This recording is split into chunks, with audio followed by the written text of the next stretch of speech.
y que están esperando y que son más puntuales que nosotros. Bueno.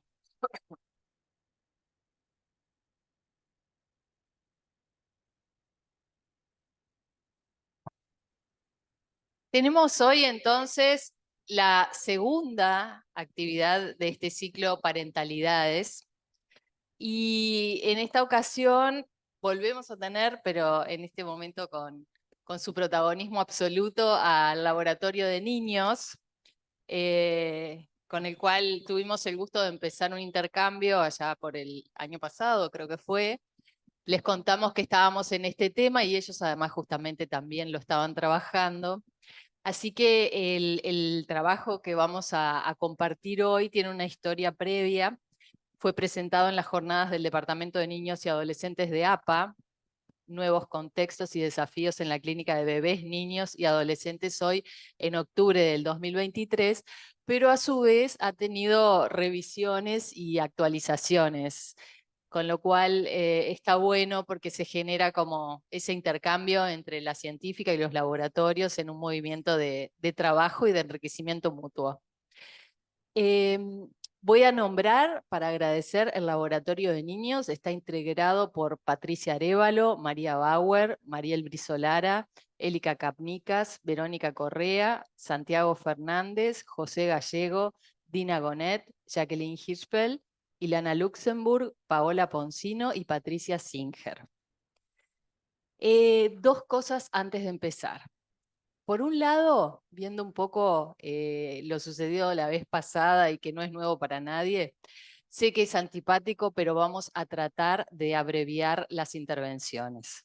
Vamos a manejarnos en un promedio de 4 minutos por intervención, porque así podemos participar todos, si no se genera que hay mucha gente que queda esperando y se agolpan al final y los tiempos no alcanzan.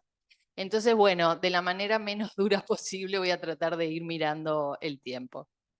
El segundo punto es algo que omití la vez pasada y que era un pedido especial de Ilana cuando presentó su material, en el sentido de un reconocimiento al lugar que había tenido para ella en su formación y compromiso con tempranos a Víctor Guerra.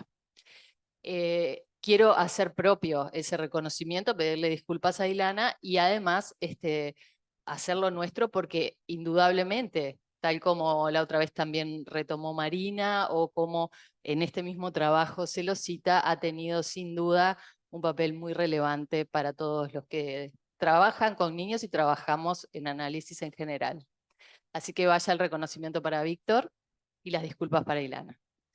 Bueno, y también le queremos dar una bienvenida especial, en este caso, a Ángeles. ¿Cómo estás, Ángeles? No, es porque esta compu está abajo, porque si no, no se ven los expositores. Ángeles, bienvenida, muchas gracias por estar y por participar. Vamos a estar escuchando sus comentarios después de la presentación. Y así que le damos la palabra a Santiago Fernández, que es junto a Dina el coordinador del laboratorio, y a José Gallego, que también integra el laboratorio. Bueno, muchas gracias. Capaz que tengo que hablar por acá. Bueno, primero que nada, este trabajo que vamos a leer es una producción del laboratorio todo, ¿no? Son horas de conversa y de intercambio que dio lugar a este trabajo que vamos a leer, que presentamos en Buenos Aires el año pasado. Después lo retocamos para presentar acá en casa para que estuviera más bonito. Y bueno, y Ángeles fue nuestra presentadora, nuestra comentadora, ¿no? En aquella oportunidad, y le invitamos a modo de partido revancha, pero acá en casa, la invitamos a venir y aceptó con gusto, así que es una linda oportunidad esta. Se llama Desafíos de la Clínica. Ah, ¿está para leer? Porque bueno, la idea sería que pudieran leerlo aquí atrás, así todos los furcios que yo pueda cometer no me los van a... Bien, Santiago, Natalia no se escucha bien. Pero mirá que... Ah, tenés razón, tenés razón. Bueno, espero un poquito. El Zoom está... Ah, están todos congelados ahí.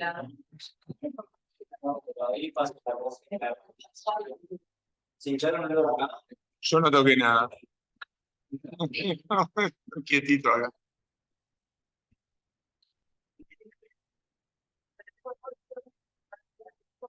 Ya que toda la...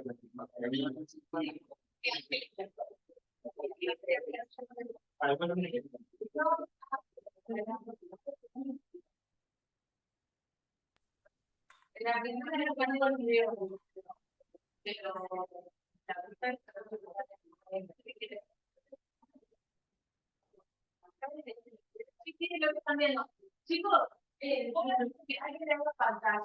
Por favor, no hay más porque Se abolió, cayó.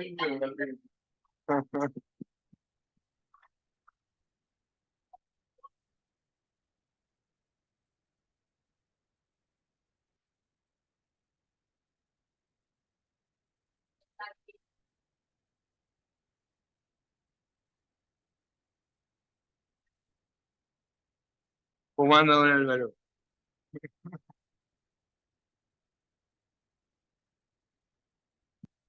Ahora sí. Ahora sí, ¿no? Bueno. Ah, hay que ir, pero a qué. No. Ahora que corremos todo esto, sacamos todo esto de acá, lo ponemos acá. Ahí va. Bueno, arrancamos ahora sí. ¿Se lee? ¿Se puede ver algo? ¿No? ¿Más o menos? Si se puede agrandar. Dale un poco más de zoom.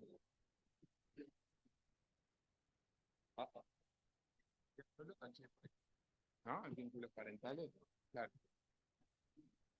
Bueno, el vínculos parentales en la actualidad lo deberíamos haber sacado. Pero después no se lee más, pero ese no hay que leerlo, había que sacarlo. Abajo, abajo, abajo. El amigo es especial. Ahí. Bueno. adelante, por favor, sigan así, ocupando para adelante que está mucho más cálido. Hay lugares mejor. ¿Golpeamos la moneda? Bueno, ¿arrancamos? Bien. Bueno.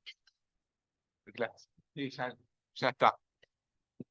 Bueno, desafíos de la clínica con niños en la actualidad. ¿Cómo sostener el lugar del tercero en la estructuración psíquica? Una niña cuenta a su madre aquello que a su amiguita le gusta jugar y dice: fulana es nena porque le gusta jugar a las muñecas. Y cuenta más detalles del juego de su amiga tratando de explicar la razón de por qué su amiga es nena. La madre dice: pero vos cuando seas grande podés ser todo lo que tú quieras, nena o varón, eso no importa, podés elegir ser todo lo que tú quieras. En una esquina cualquiera de nuestra ciudad, un analista se dispone a cruzar la calle mientras este diálogo llega a su escucha.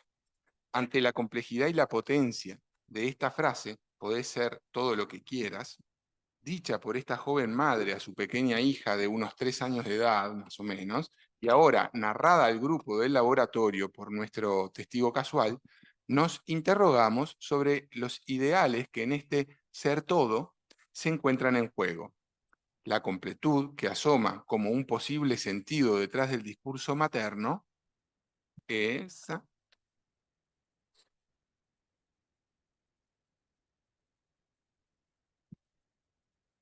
en un momento quedaron todos congelados y ahí debe haber pasado.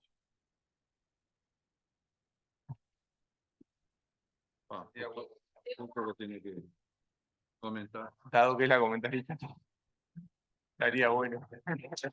Estaría bueno que escuchara La otra llamarla por teléfono.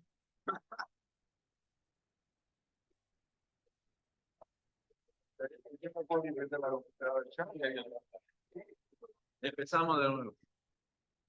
Arrancamos de nuevo. ¿No? Dice. Había logrado llegar hasta acá. A ver, Santiago, repetido vuelta, Santiago. Saca las dos, ¿sabes? Empieza de vuelta, Santiago. Vos sos la que va a comentar. Ahora vamos a ver si entró.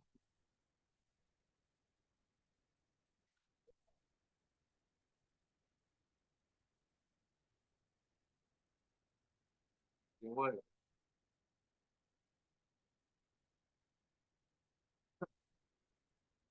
Ángel, se cortó el Zoom y estoy entrando de nuevo, pero no me deja. dice, Sí. ¿Necesitas que ayude?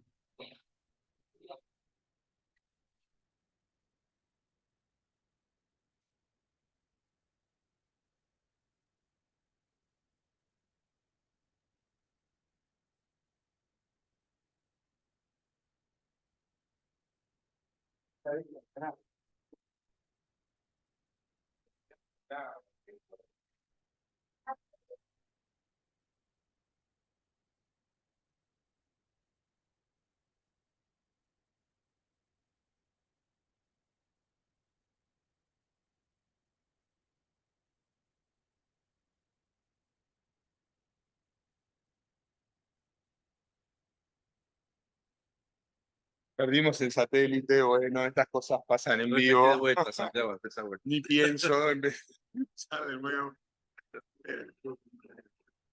Qué lindo esto, ¿no? Mira, bárbaro.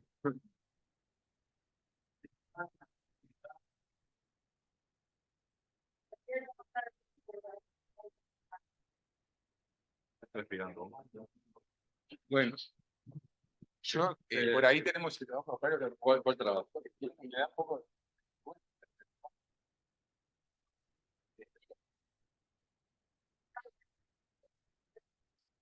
Va a lograr entrar. Y bueno, no se vamos a seguir. Bueno, bueno, seguimos. ¿Tá? Capaz que arranco de nuevo. ¿Tá? Vamos a empezar de vuelta. Arranco de nuevo con la viñeta clínica. ¿Tá? La viñeta callejera. Bien, ahí. No me sale muy bien esto. Está. Arranco de nuevo con la viñeta callejera porque hubieron percances con el satélite. Exacto. Una niña cuenta a su madre aquello que a su amiguita le gusta jugar y dice, fulana es nena porque le gusta jugar a las muñecas. Y cuenta más detalles del juego de su amiga tratando de explicar la razón de por qué su amiga es nena. La madre dice, pero vos cuando seas grande podés ser todo lo que tú quieras, nena o varón, eso no importa. Podés elegir ser todo lo que tú quieras. En una esquina cualquiera de nuestra ciudad, un analista se dispone a cruzar la calle mientras este diálogo llega a su escucha. Ante la complejidad y la potencia de esta frase, podés ser todo lo que quieras, dicha por esta joven madre a su pequeña hija de unos 3 años de edad, y ahora narrada al grupo del laboratorio por nuestro testigo casual, nos interrogamos sobre los ideales que en este ser todo se encuentran en juego. La completud, que asoma como un posible sentido detrás del discurso materno en esta viñeta callejera, no nos resulta del todo extraña. No es nuestra intención interpretar de un modo lineal los efectos psíquicos que puede producir en el niño lo que sucede en una situación cotidiana fuera del consultorio. Sin embargo, creemos ser testigos de lógicas discursivas similares en nuestra práctica clínica. Cada quien con sus relatos, nos vemos convocados a reflexionar sobre la estructuración psíquica en los contextos actuales, donde observamos a partir de la clínica y la vida cotidiana un predominio de lo especular y de la gratificación inmediata. Nos preguntamos sobre la calidad de estos vínculos, qué lugar se le da a la alteridad, a la diferencia, al tercero, a la falta, a la frustración. Volviendo a la mencionada dupla, ¿cómo pensar el valor organizador de la diferencia de sexos y de generaciones? ¿Sigue siendo vigente? ¿Qué lugar le da esta mamá a las teorías sexuales infantiles al abolir las diferencias, planteando que no importa, tú sos lo que tú quieras? ¿Tendrá que ver con una defensa ante la angustia de castración? ¿Qué hay detrás de la paradoja de elegir ser todo? ¿Estamos ante su contrapartida, es decir, el temor del surgimiento de la angustia de desvalimiento, de vacío? Eh,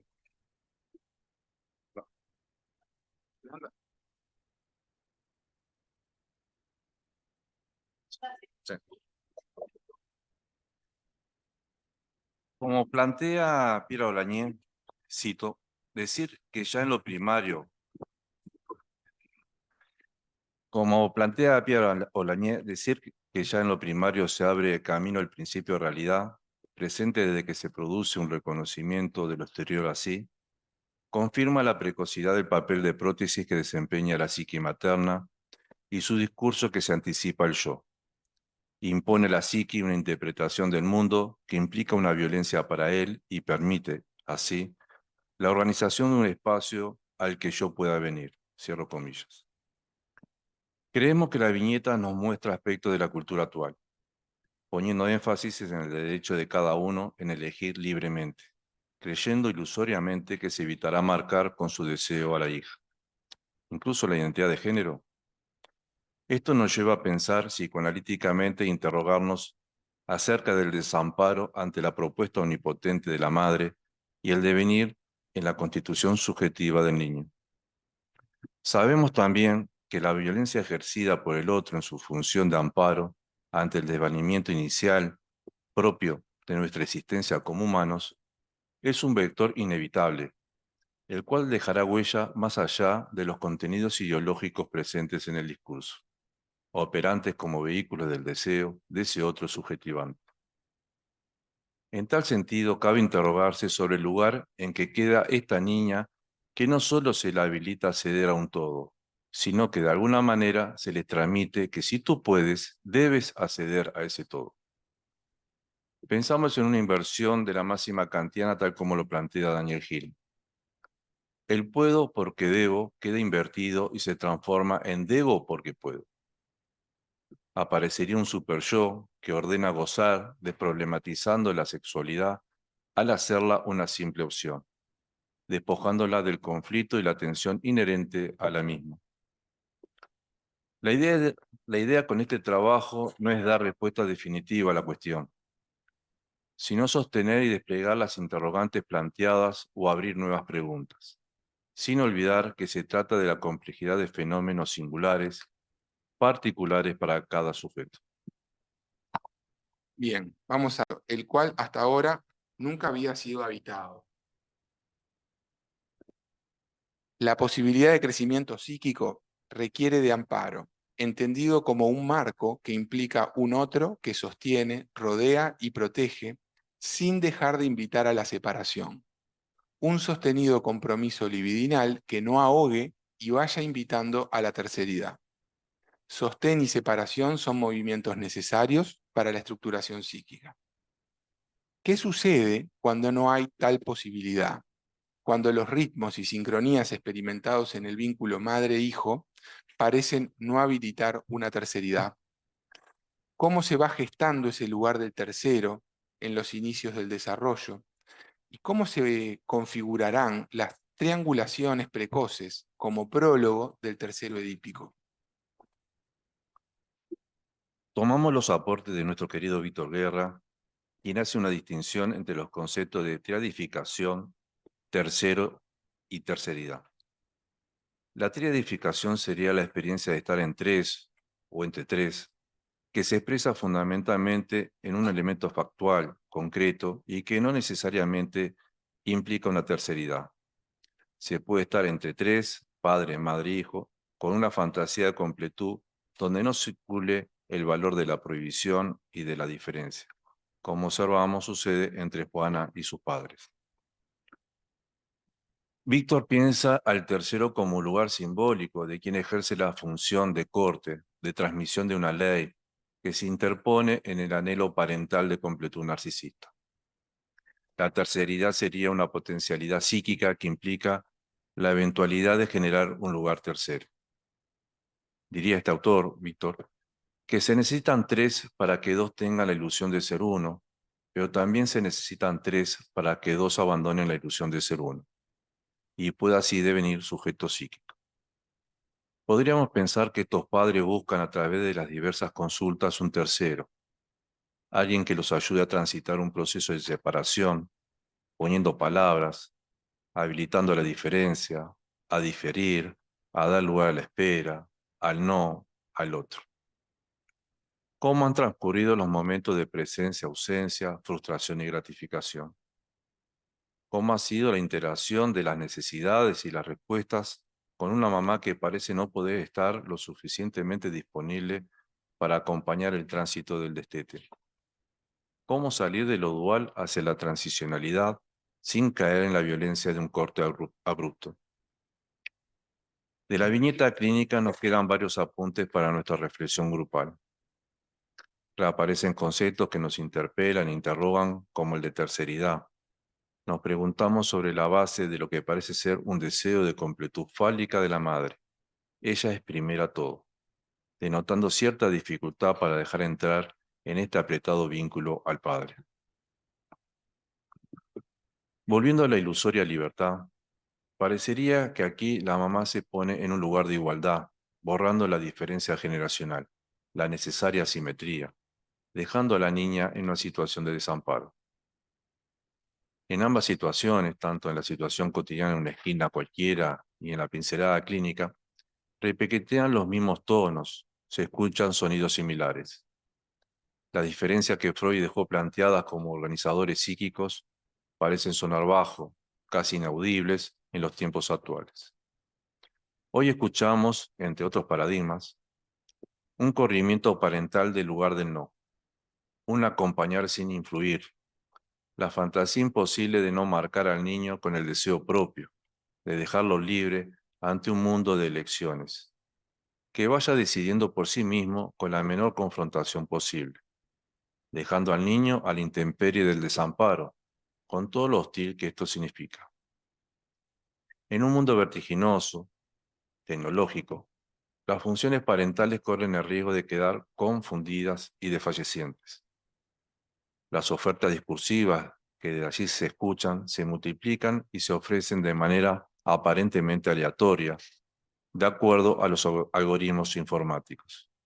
Se cree que estamos frente a la libre voluntad de los sujetos, cuando en realidad quedamos a merced de certezas que afectan el pensamiento reflexivo.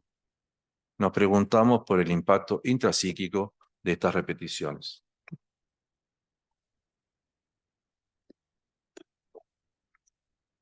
Así niños, adolescentes, padres y analistas también escuchan, ven y se identifican. Se van subjetivando en medio de un amplio y variopinto buffet discursivo que por momentos puede resultar confuso, limitante, generando una especie de atrapamiento hipnótico. En este contexto nos ocupa pensar y revisar nuestra función analítica, su lugar de tercero. Sostenemos la importancia del análisis como espacio privilegiado que habilita la paradoja, el conflicto y donde estas preguntas puedan ser trabajadas. En el discurrir de los discursos ideológicos contemporáneos, desde nuestro lugar de psicoanalistas, nos preguntamos cómo pensamos la diferencia, la pérdida y la alteridad que se van resignificando como valores estructurantes del psiquismo.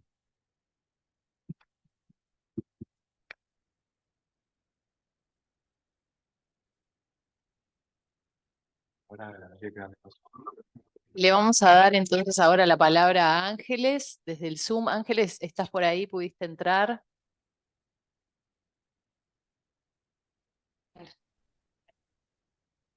Buen día a todos. Hola, buen día. Voy a decir que Ángeles es integrante del Laboratorio de Niños de APA, la Asociación Psicoanalítica Argentina, y de nuevo bienvenida. Bueno, muchas gracias. Primero que nada, muy buenos días. Estoy muy contenta de ser invitada a compartir este espacio con todos ustedes.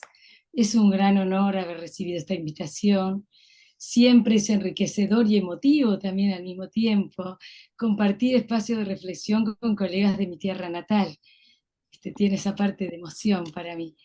Este trabajo, como bien decías tú, que los colegas expusieron en esta primera versión en las jornadas de bebés, niños y adolescentes en el Departamento de Niños y Arminda Vidasturi, nos conmovió mucho porque sentimos que traía todo esto de pensar una clínica actual, una clínica que nos combina a repensar nuestro quehacer clínico.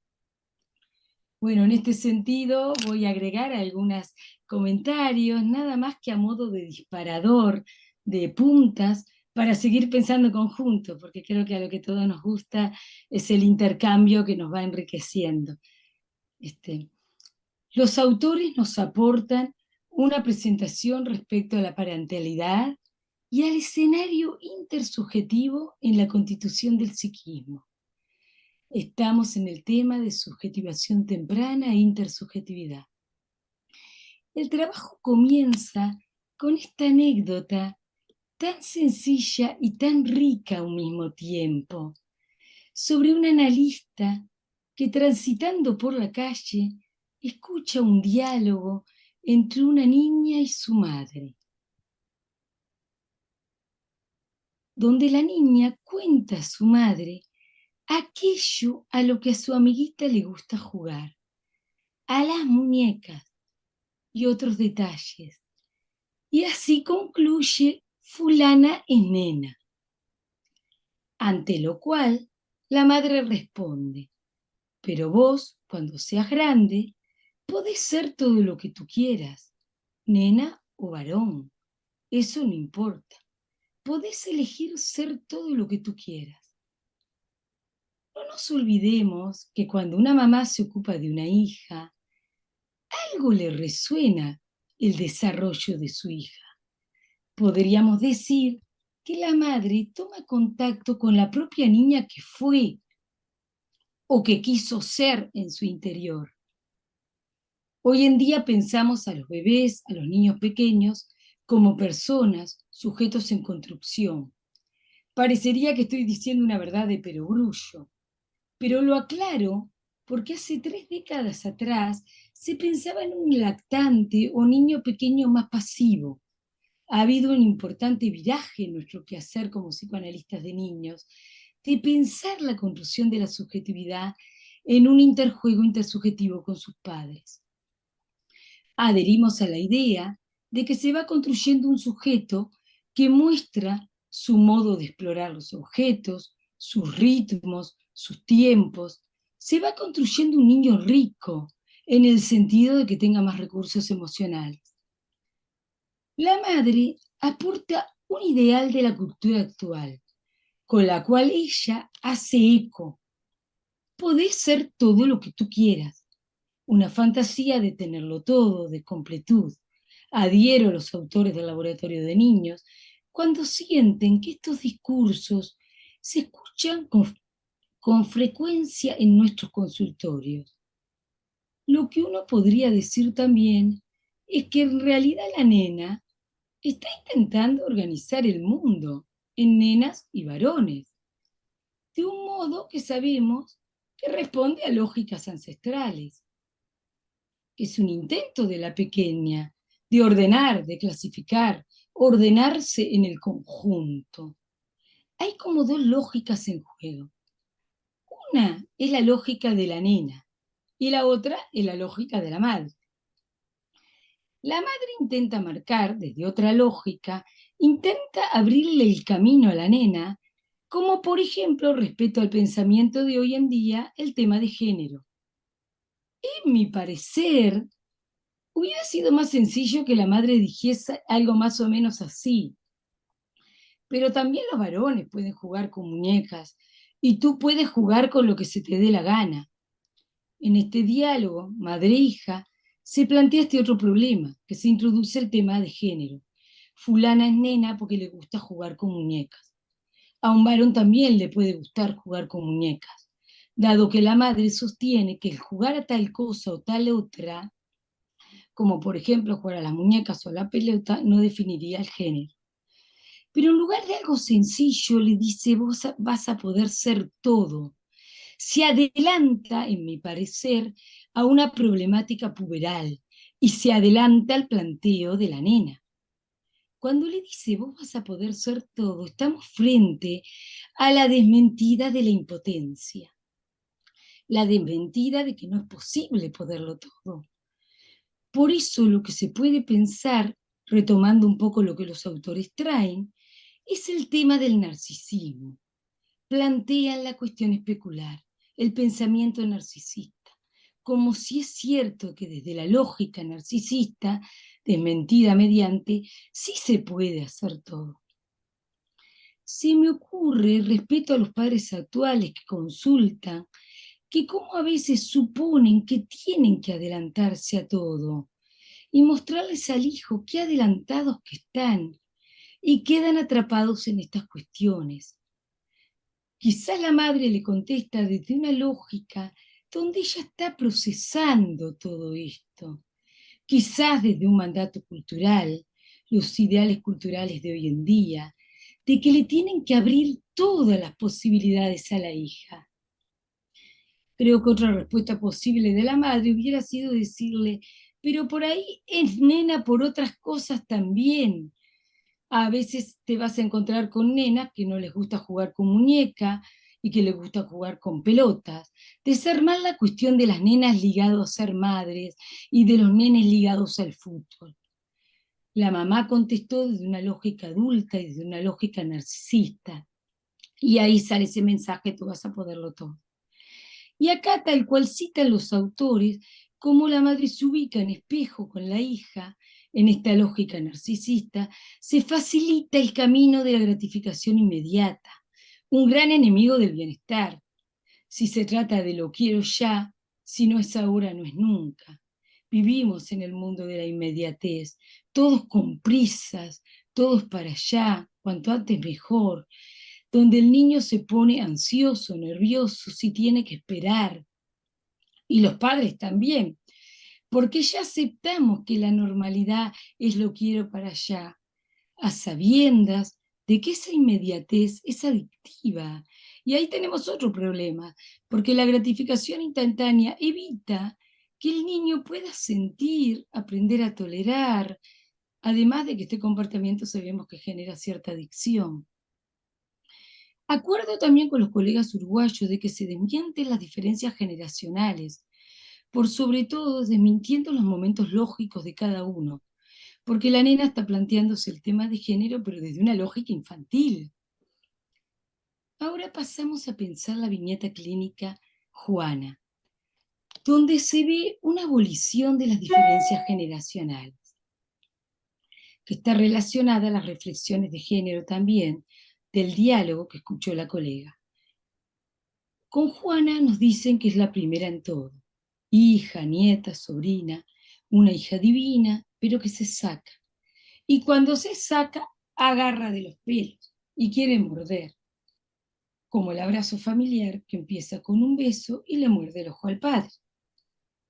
Luego se hace referencia al destete, 21 meses. Se pasa a la cama grande, de una teta a la otra, y la madre dice, así dormíamos las dos prendidas. Hasta que la madre empieza a sentir rechazo y la niña se desesperaba. No quiere que su hija termine angustiada y llorando. Explica de un modo amoroso a la hija que no puede darle más teta. Pero por otra parte los padres parecen no tener espacios para ellos. No pueden mirar la tele, no pueden escuchar música. Y el padre tímidamente dice que él quisiera que Juana duerme en el dormitorio, el cual nunca había sido habitado por ella. Acomodarse en el sillón, igual acomodarse en su fusión de corte, me parece importante que la terceridad como potencialidad está presente.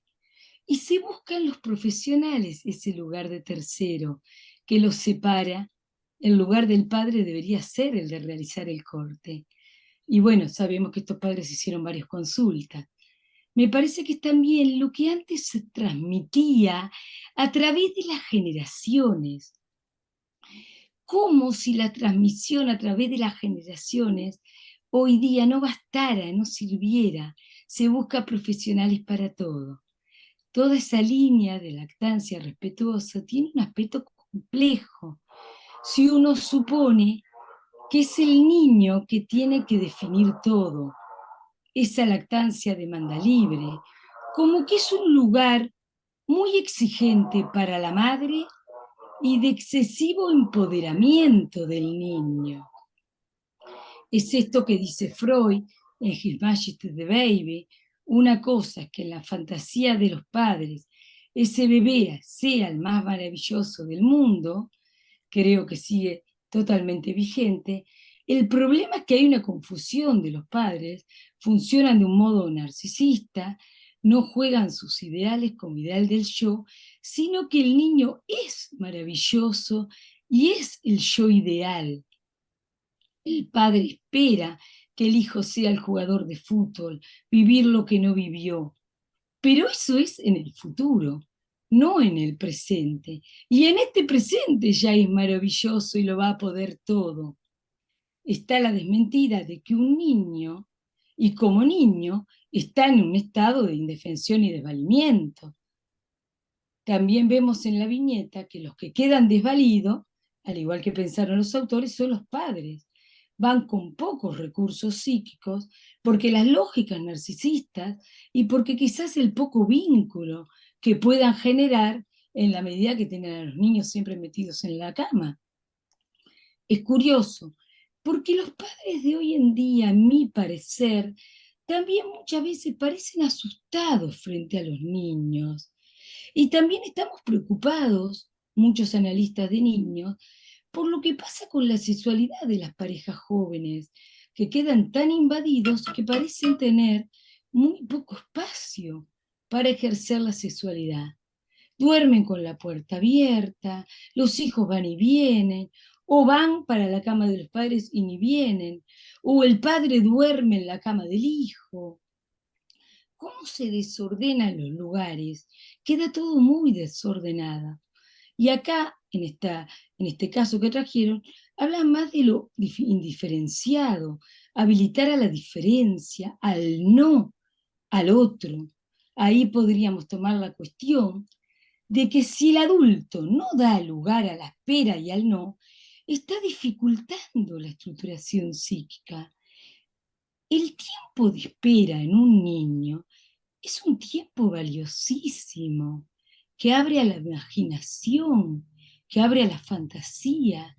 El niño tiene que volver a poder esperar. El no es un articulador, es imprescindible en la vida, es un organizador psíquico. Es preferible para el chico tener padre, en mi parecer, que a veces se enojan, que a veces le dan un grito y que no va a pasar nada, o lo pongan un rato en penitencia. Yo muchas veces me encuentro en el consultorio aclarando que no se rompen los niños porque se les diga que no, o porque se los rete, o porque se los mande en penitencia un rato para calmarlos. A que los padres estén todo el tiempo respondiendo a consignas y excesivamente preocupados por ser los padres perfectos. Retoma el tema de un deseo de completud fálica de la madre en la línea de la ilusoria libertad, borrando la diferencia general, la simetría, que él deja a la niña en un lugar de desamparo, y bueno, obviamente hay algo proyectivo en juego allí. Terminan siendo padres que responden a mandatos, en un intento de cortar, que al final no se pueden separar de la hija. Habría también que ver un poco en esta viñeta de la niña la cuestión del morder por parte de la nena. La madre no puede destetarla, el padre se enoja, pero no pueden ejercer ninguna prohibición. Ahí es cuando los niños pegan a los padres, porque faltan los límites adecuados. Uno, como profesional, trata de habilitarlos a que puedan poner un límite a las prohibiciones. En general, yo incluso les digo muy directamente a los niños, como en el como el encuadre del consultorio, vos a mí no me podés pegar, ni yo tampoco jamás voy a pegarte. Yo no te voy a poder pegar jamás, yo no te voy a pegar jamás. Parecería que algo del orden de la culpa se les mueve ante la posibilidad de ejercer la autoridad. La simetría no se cumple y se borra la diferencia generacional y quedan en esta cuestión muy narcisista, muy atrapados. La madre también, de alguna manera, si la hija es maravillosa, la madre también es la niña maravillosa. Entonces, están en un estado ambas juntas, ¿no? Que el padre intenta entrar, pero por suerte la niña está mordiendo y muerde a los compañeritos, y ahí salta un poco este pedido de ayuda, ¿no? La cosa de cuando los chiquitos muerden, ¿no? Y ahí está mostrando que está pasando algo. Cuando los niños entran en la institución escolar, salen de esta burbuja donde todo era posible y se encuentra con que hay cosas que no se pueden, que no son posibles. Y ahí aparece el límite desde lo institucional. La niña está demostrando que no puede sostener ese lugar de esa hija maravillosa. Y tiene razón de sostener ese lugar, es imposible. Entonces, pudo denunciar, pudo lograr que aparezca la consulta, que ella no quiere ocupar este lugar. Qué suerte que hizo este movimiento, porque entonces pasó a ser mirada desde un lugar no tan perfecto, forzó un movimiento, logró romper con esa fantasía que le pesaba tanto, ese lugar que es una pérdida de mucha libertad. Para sintetizar, esta viñeta clínica nos permitió reflexionar sobre el aporte de la intersubjetividad a la comprensión del proceso de elaboración de la angustia y separación y sus implicancias clínicas. La complejidad del concepto de intersubjetividad conduce a establecer una diferencia en que permita pensar cómo se van elaborando, cómo se va haciendo la articulación psíquica entre padres e hijos. Este trabajo también cuestiona el modo de intervención posible que podemos tener. Abre a la reflexión sobre nuevas formas de intervención terapéutica que integren los aspectos intersubjetivos en juego en la subjetivación del niño. Este trabajo, como decían hoy, fue presentado en las jornadas de niños y adolescentes en APA y permitió un riquísimo intercambio, despertó mucho interés, hizo mucho eco en todos los analistas de niños y me gustó mucho esta propuesta de seguir repensando ahora con Estela, con ustedes, en este espacio de laboratorio. Por acá, para dar lugar al intercambio.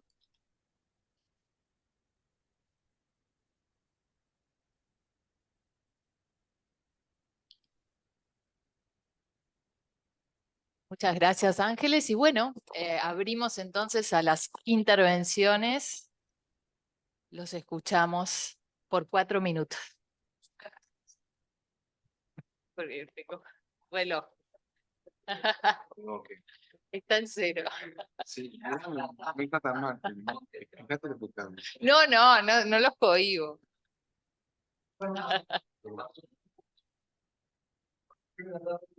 Claro, bueno, no la tengo, pero tendría que estar.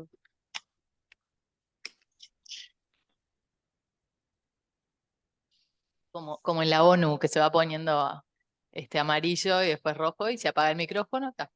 Guerra.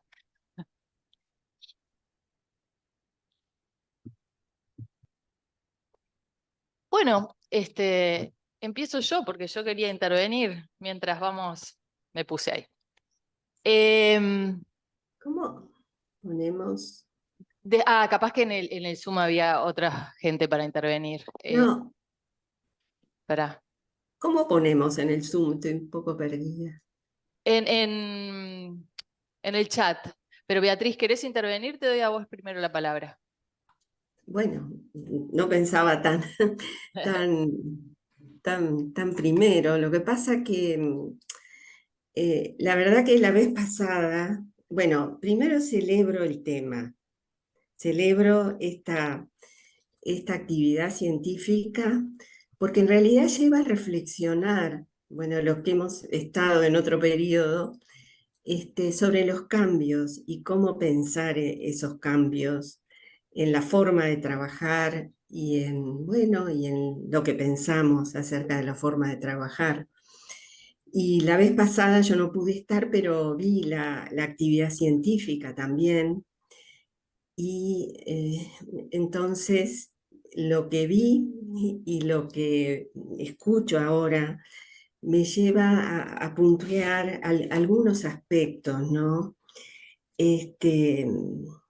Emma Ponce en la actividad anterior planteaba el tema del narcisismo, de las diferencias, y yo quisiera plantear los cambios y el contexto social y cultural que ha cambiado tanto, y creo que ha cambiado mucho para la parentalidad.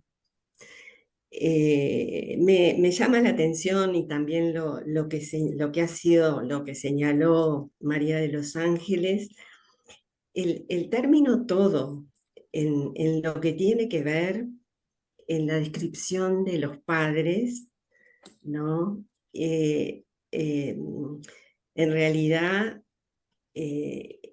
se exigía, parece, todo a los niños, y los padres a su vez están exigidos narcisísticamente.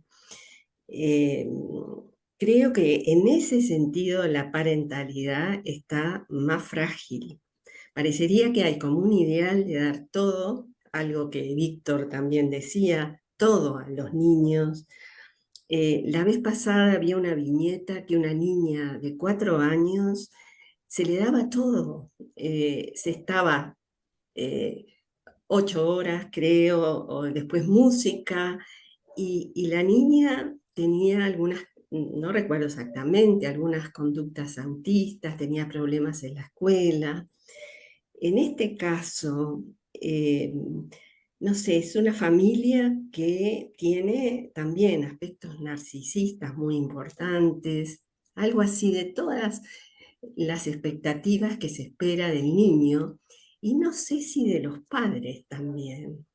Como que los padres o trabajan mucho, están pendientes de darle todo, y hay algo que me parece que se deja, que era algo muy simple, que decía Winnicott, el gesto espontáneo del niño, porque no es solo los padres lo que pueden hacer por el niño, me parece que es escuchar lo propio de cada niño. ¿Y dónde está el juego libre? ¿Dónde está el espacio ese de sensibilidad a lo propio de cada niño que exige de los padres una atención especial? Y realmente la constitución de una parentalidad en red en relación al cuidado. Entonces, me parece que también en la viñeta de esa, que el analista escucha en el trabajo de hoy, podéis tener todo. ¿A quién escucha la madre? Me parece que hay algo del contexto social y cultural que la madre está interiorizando como una exigencia de darle todo a los hijos, sin atender al gesto de la niña, sin darle lugar, que es lo propio de cada niño. Y me parece que eso trae, bueno, toda la investigación actual en relación a las sincronías, y no solo eso, en relación a la importancia del cerebro parental, que investigaciones Ruth Feldman, entre otros, Díaz Rossello ha trabajado, cómo la persona que cuida, independientemente del género y de la diferencia de género, se generan en el cerebro modificaciones semejantes al de la madre, ya sea de un género diferente. Entonces todo el tema de las diferencias hoy en día también hay que verlo, pero en relación me parece al si hay un espacio del niño, porque el niño tiene un gesto de entrada y va teniendo a lo largo de la vida un desarrollo, y cada niño es distinto. Y me parece que hay una exigencia de los padres por darle formación todas las horas, el trabajo. me parece que quedan un poco desprotegidos también en ese aspecto. Bueno, Beatriz. quería introducir eso, pero me parece que esta viñeta da mucho para reflexionar también en relación a la prohibición, porque es distinto un no después que se ha aceptado la diferencia del niño, la personalidad del niño, cómo regular su adaptación, pero desde lo que el niño es, no solo desde lo que los padres quieren que sea y de lo que los padres son. Bueno, quería decir eso. Y celebro porque me parece que es un espacio de reflexión que actualiza el modo en el cual se trabajaba, en el cual hoy los padres están presentes de manera sostenida en el contacto con un niño, entre otras diferencias. Bueno, dejo por acá. Muchas gracias, Beatriz. Sonia Ihlenfeld, ¿estás por ahí, Sonia? Hola, bienvenida. Estás muteada. Ahí. Bueno, realmente celebro esta presentación y me sorprendió que los lectores fueran hombres.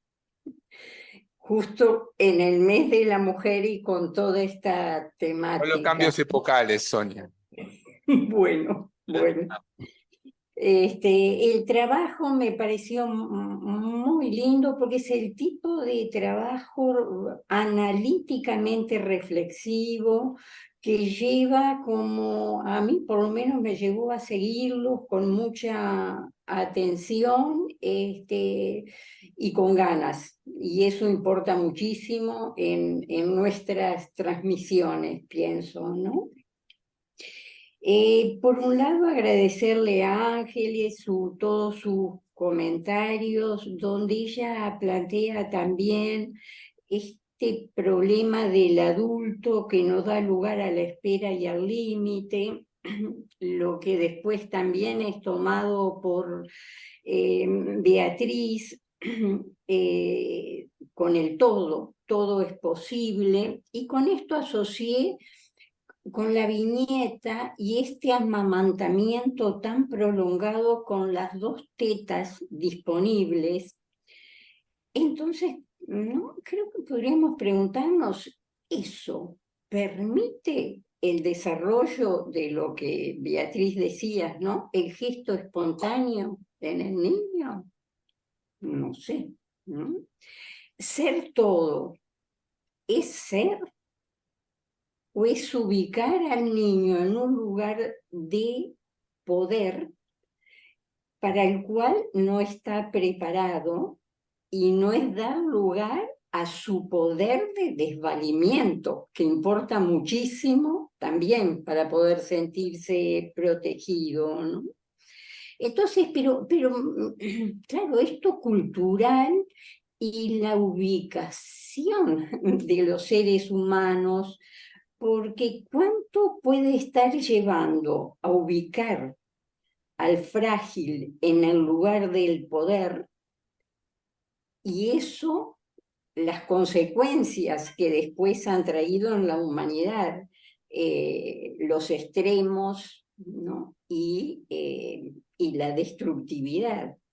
Entonces me parece que es toda una problemática en la cual los analistas y los analistas de niños están muy convocados. Bueno, era nada más que eso, espero escuchar a otros y veremos, ¿sí? Muchísimas gracias, Sonia.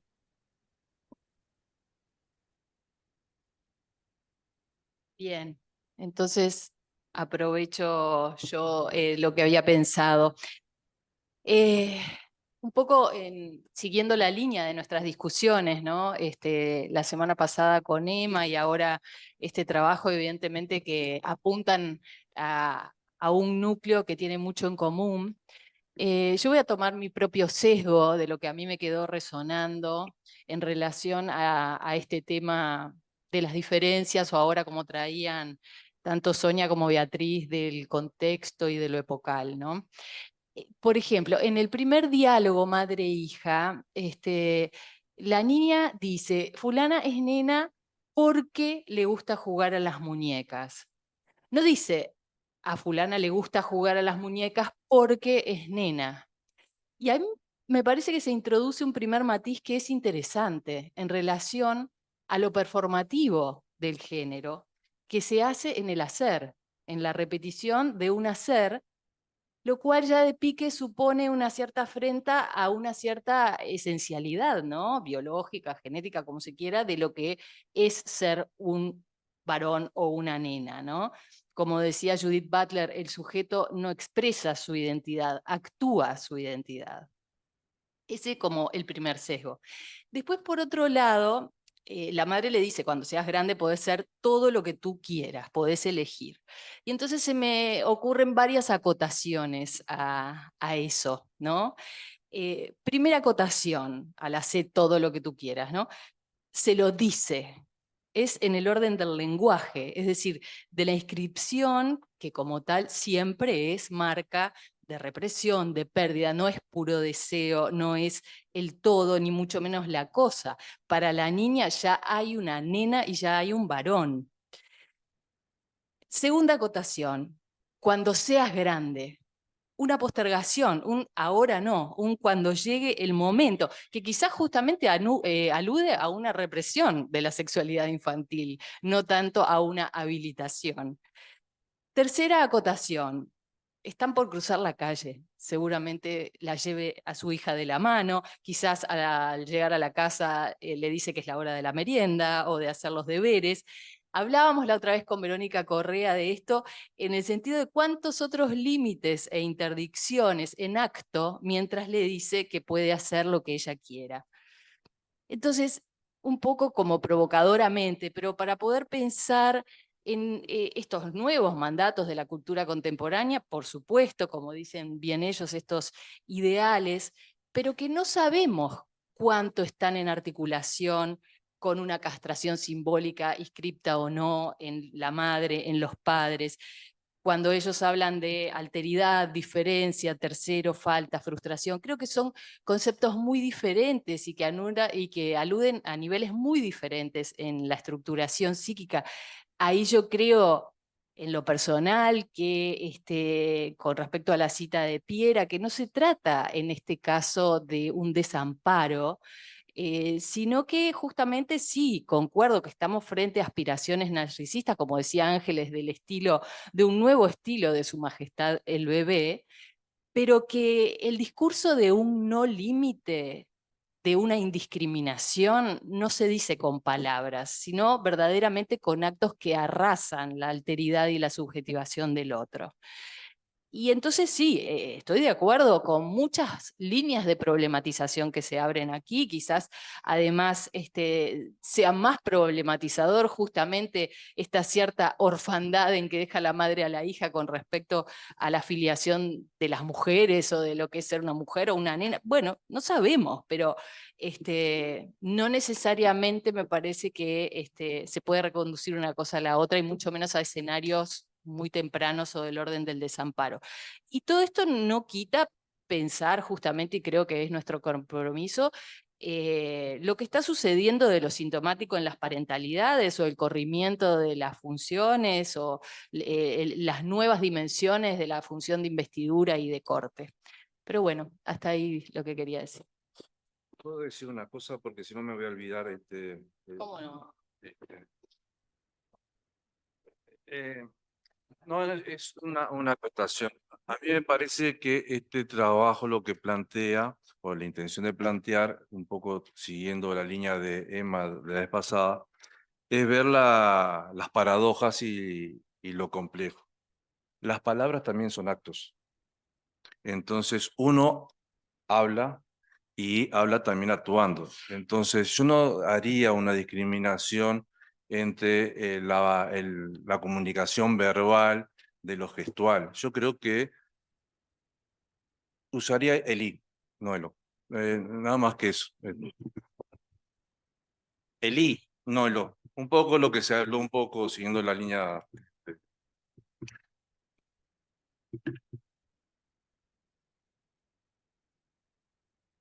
Sí, Sandra. María. Qué susto. Bueno, muchas gracias compañeros del Laboratorio de Niños y muchas gracias a Ángeles que tan gentilmente hizo este comentario, esta lectura de estas dos ilustraciones de realidades cotidianas. Creo que ustedes están trayendo eso en la clínica y en la vereda, en la esquina de cualquier semáforo de la ciudad. A mí me resultó interesante lo que plantea Nati.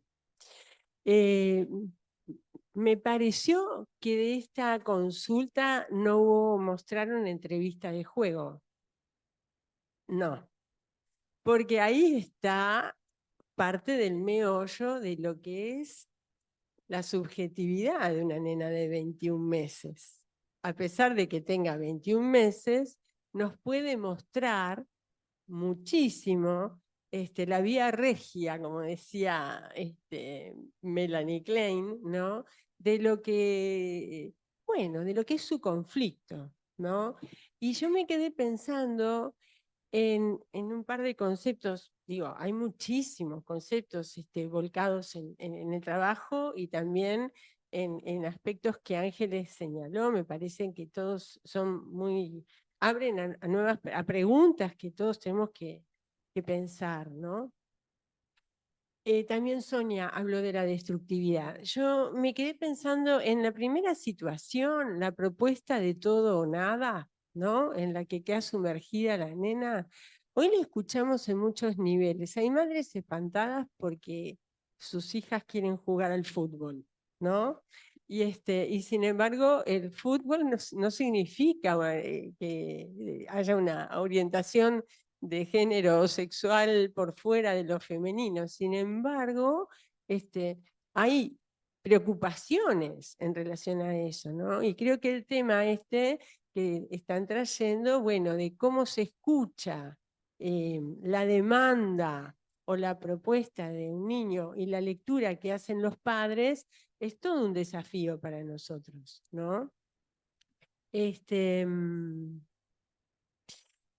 Yo recuerdo, no sé cuántos minutos voy, pero recuerdo cortito, una situación familiar, ¿no? Una familiar, mujer que tuvo una nena chiquita, súper militante feminista, ella salía en en todo lo feminista estaba, y la nena jugaba a darle la teta a sus peluches hijitos a escondidas.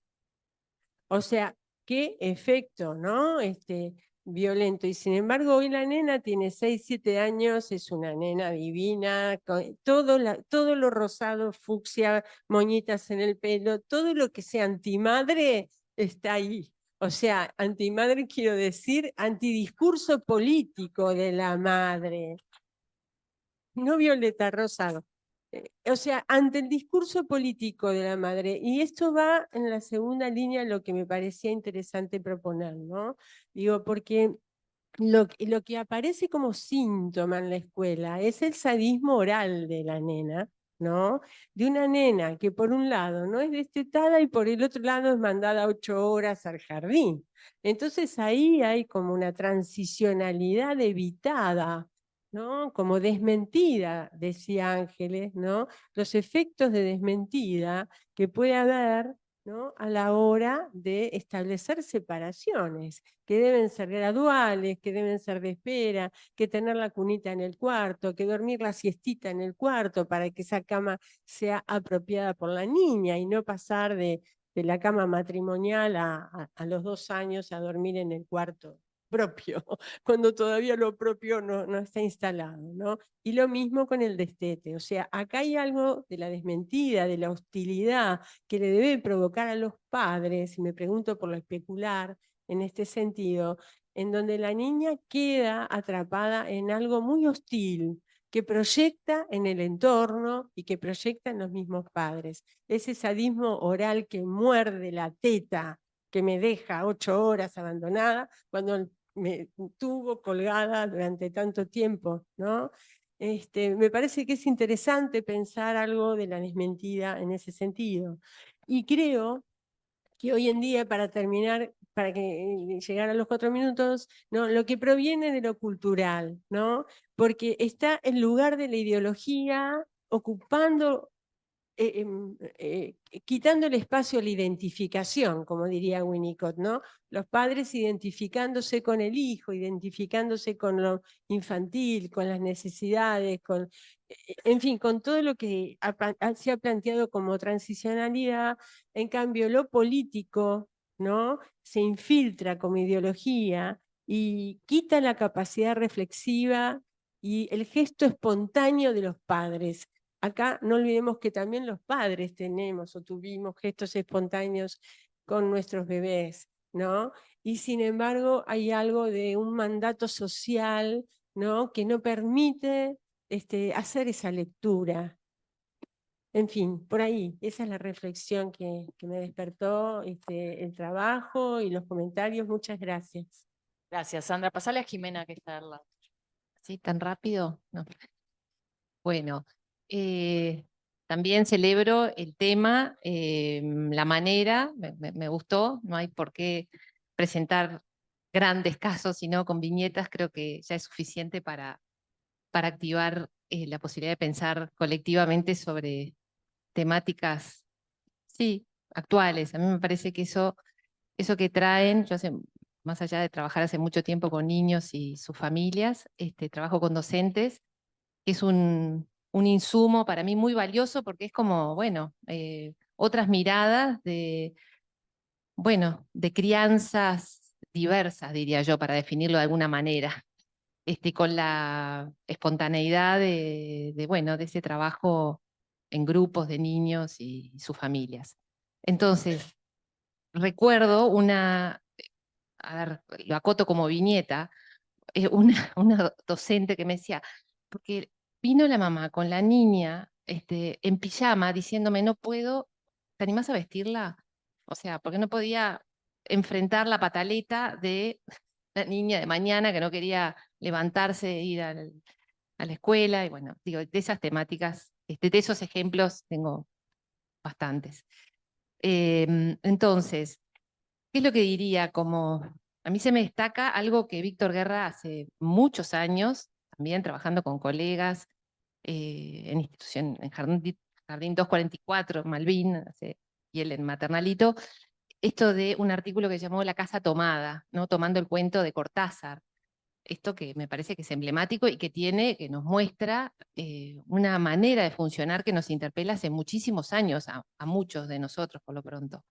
Más allá de las vigencias de conflictos que sabemos bueno, que los podemos pensar psicoanalíticamente, o, digamos, el insumo de otras, de otras realidades que se instalan y que nos interpelan también en nuestro trabajo con niños y su familia. Esto de la función estructurante del no, ¿no? Cómo habilita al trabajo de la sustitución y cómo, retomando lo que decía Sandra, de lo políticamente correcto, estos, diría yo, ideales que se instalan, por ejemplo, el no como vivido como muy violento, como muy autoritario y como algo muy destructivo, y no en su función estructurante, necesaria para ir armando un orden o una organización básica que facilite la convivencia. O sea, esto que decía Freud del malestar en la cultura, el no que permite cierto lugar a la renuncia necesaria para la convivencia. Estos malestares propios de lo civilizatorio. Entonces, Valoro esta temática, me gusta mucho que lo podamos pensar. Me evoca, también retomando lo que tú decías, Sandra, algo que Ana Rumi hace muchos años me lo propuso, que es el libro de Yaseget Smirgel, La patología de la idealidad. Cómo esto de lo políticamente correcto, lo que no se puede decir, cómo esto también puede generar confusión en el manejo de las funciones parentales al servicio de lo que Winnicott llamaba el ambiente facilitador del desarrollo, ¿no? Que esto implica inevitablemente pensar bueno, que un niño necesita de padres padre, madre, funciones parentales, cuidadores, que lo ayuden a hacer, pero también a hacer en el mundo, ¿no? En fin, algo de eso. Gracias. Listo, justo. Gracias, Jimena. Emma, ¿vos habías pedido? Me pareció. Ay, dale, estamos, por favor. Sí, una espontaneidad compleja, porque, a ver, yo lo que estaba pensando, me hicieron pensar muchas cosas bueno, van más allá de esta presentación que les agradezco. No, yo estaba pensando sobre todo y también escuchando a Sandra, que comparto un poco muchas de las cosas que dijo, pero que derivan en el lugar complejo que para los analistas, ¿no? Entre nuestras teorías que necesitan revisiones, pero que sin duda siguen mostrando su operatividad, es decir, y las propuestas teóricas o lo que circula en la cultura sobre el género, las dos cosas, ¿no? Lo teórico y por otro lado lo que circula en la cultura, que sería una emergente esta señora. Y claro, es muy evidente, porque para nosotros es una evidencia clínica fuerte, el modo en que opera aliviando el sufrimiento y ordenando el recurso a la terceridad y el recurso a las diferencias. Eso es una evidencia clínica. Entonces, me parece que estamos bastante tironeados por, bueno, como decía, ¿no? Estas cuestiones teóricas. Por un lado iba a ser una referencia a lo que traía Natalia de la performatividad, porque si bien creo que no hay duda que hay un lugar para la performatividad, pero también es importante ir, bueno, al origen de esta propuesta, que es la de Judith Butler, ¿no? Y ver un poco todo el contexto epistemológico de Judith Butler, que no tiene nada que ver con el posicionamiento psicoanalítico en algunas cuestiones fundamentales. Para ella, la subjetividad del sujeto no tiene mayor relevancia, o sea, para ella la relevancia está fundamentalmente en el tema de la cultura. Para nosotros el género deriva de la intersubjetividad, para ella deriva de la performatividad. Acá me parece que ya hay una distancia epistemológica que por lo menos hay que tenerla en cuenta. Me parece como que es importante. Después, a ver, había otra cosa que quería plantear de esta nenita, y conectado con lo primero de lo que resulta operativo, quería decir que ella en su síntoma trae la necesidad de ruptura, porque morder es romper el alimento, es producir un corte que no está pudiendo hacer sola, evidentemente, pero creo que los síntomas muestran cómo los niños buscan en sus síntomas la salida y cómo cuando hay desorden, y bueno, lo buscan, lo muestran y piden otra cosa, ¿no?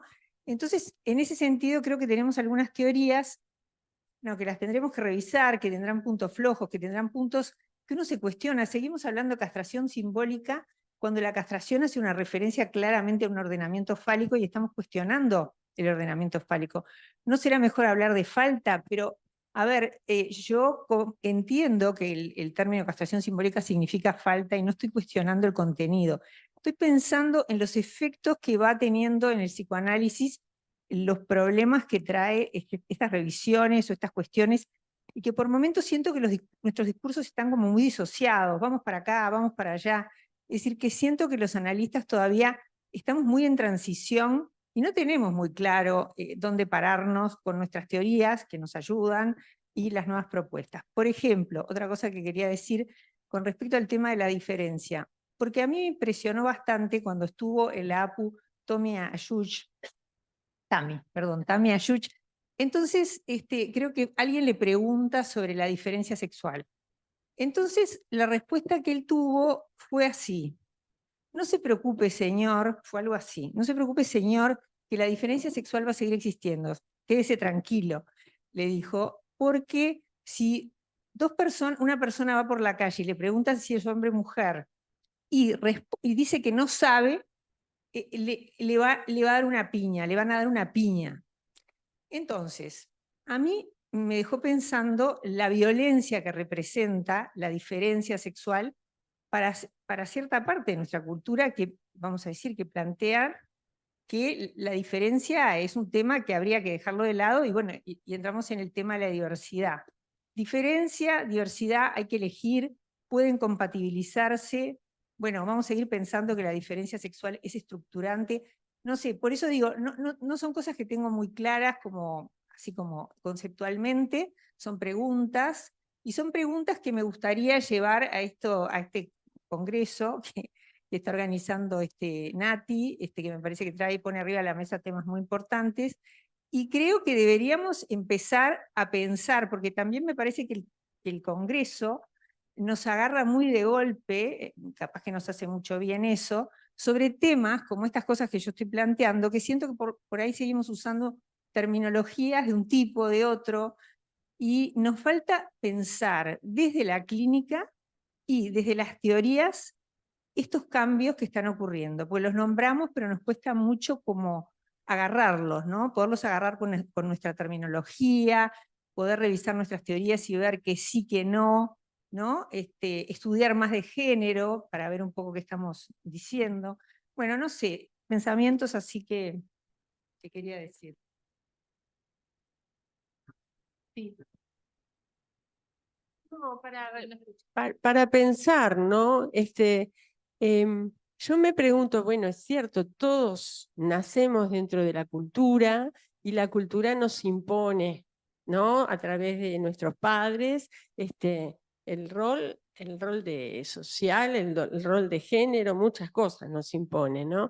Pero esto se inscribe dentro de la identificación primaria. Entonces creo que Nati apuntaba a eso, o sea, no a lo cultural, sino que lo performativo, lo transformacional, todo lo que se construye de sujeto en el objeto, ¿no? Va siendo parte de la identificación primaria y del yo soy, ¿no? Antes del yo tengo está el yo soy. En este caso, ellos muestran muy claramente que la nena le dice, yo soy a través del relato de la amiguita, ¿no? Yo soy nena, mi amiga es nena, porque juega a las muñecas, ¿no? Pero ella capaz que, no sabemos, tendrá muñecas esta nena, capaz que está pidiendo una muñeca, no sabemos. Pero lo que voy es que una cosa, digamos, es lo que viene de afuera y nos impone socialmente la cultura y que sin duda está a través del superyo de los padres, las identificaciones parentales, en fin, pero otra cosa es lo que hace cada uno con eso, ¿no? Y la identidad de género es parte del yo soy, ¿no? Espera, quería justamente, pero espera, yo te quiero responder a vos. No, que quería decir que justamente cuando vos traes la salvedad y lo de Butler, que yo puedo estar muy de acuerdo contigo, pero primero no sé si ella lo plantea tan así, pero seguramente que no plantea que subjetividad y cultura sean excluyentes. En ese sentido, tomo lo de Sandra, y que si pensamos lo intersubjetivo como marca del otro, o justamente de un gran otro, ese otro también es la cultura, es eso éxtimo que se hace íntimo, ¿no? Es eso exterior que se hace íntimo. El concepto de lo éxtimo me gusta mucho. Creo que Butler además hace un recorrido largo y lo toma de Derrida, este concepto de la performatividad, pero que tiene algo muy próximo al psicoanálisis en el sentido de que es una repetición sin original, o sea, no hay nada fuera del discurso. Eso que está ahí no es una esencia, sino que también es discurso. Y en ese sentido no creo que sea excluyente. ¿Puedo contestar? Creo que dije que Yo dije que la performatividad tenía un lugar y me parece que justamente creo que las dos están haciendo una suerte de integración psicoanalítica de lo que pudiera ser la performatividad, pero no me parece que sea exactamente en este caso lo que dice Butler. Me parece Butler, creo que ella habla desde otro lugar. Y ahí sí que cuando traía, yo me olvidé en esto que dije que no estaba preparada bien mi pensamiento para intervenir, es el lugar de las identificaciones, ¿no? Como un lugar sumamente importante, que por momentos no sé si está tan presente la idea de performatividad desde la teoría de Butler, no desde lo que nosotros estamos haciendo, que quizás integrar, y me parece a lo que yo estaba apelando, a que los psicoanalistas podamos plantear integraciones o formas como entendemos esto.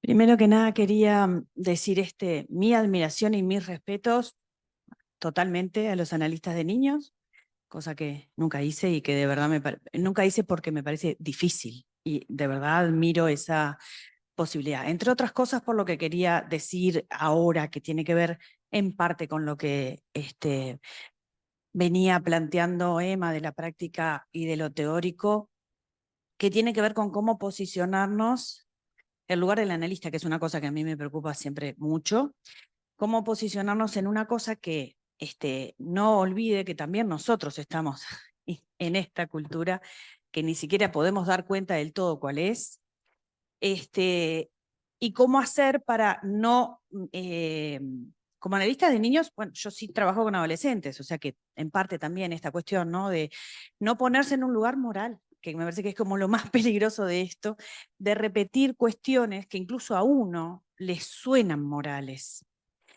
Y eso me parece un riesgo y un peligro. Lo otro que me parece un peligro repetir es fórmulas de hace 30, 40, 50, 70, 120 años, sin por lo menos repensarlas con el sesgo del Congreso del 24 y después, porque si no nunca nosotros acá adentro de la casa de APU podemos pensar realmente cuál es la transformación de la subjetividad, cuáles son las transformaciones de la subjetividad y cuáles son, un poco en respuesta a las transformaciones de la subjetividad, las transformaciones de las parentalidades y la transformación de nosotros como analistas, ¿no? Me parece como un peligro seguir,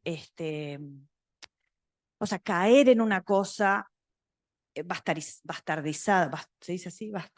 Bastardeada o vulgarizada, ahí se me entreveró, en relación a la función, que es el analista o el psicólogo del jardín, que para mí no es lo mismo, aunque yo también trabajé pila de años en instituciones educativas, la función que tiene.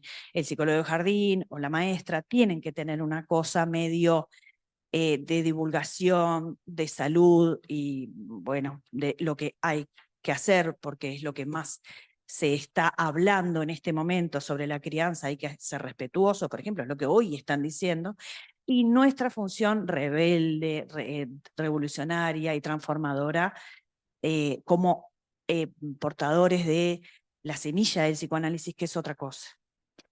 Hay un sesgo que en esto viene para mí preocupante.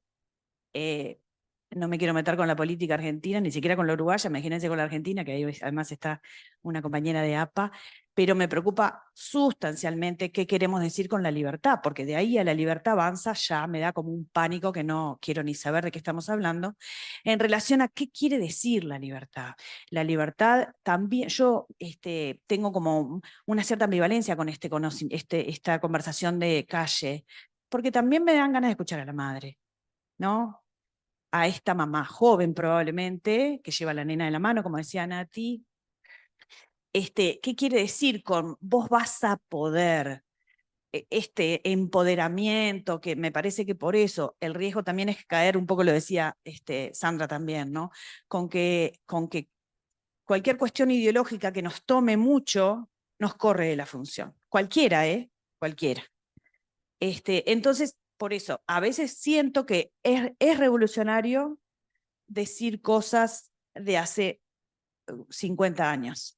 También puede ser revolucionario, pero ojo con no, ojo nos digo y me digo, obviamente, con no caer en esta cuestión como normatizadora, ¿no? Como hay muchas madres jovencitas que dicen que las nenas pueden ser nenas o varones después, entonces vamos a decir rápidamente que la mamá está decayendo en su función o que, ¿no? Hay una cuestión entre a mí me parece lo más difícil también en pensar estas cuestiones que son culturales y sociales que nos importan, leer y escuchar y pensar, antropólogos, sociólogos, pero sin, por lo menos mantener la ilusión de aportes, sin mantener la ilusión de aportes específicamente psicoanalíticos, ¿no?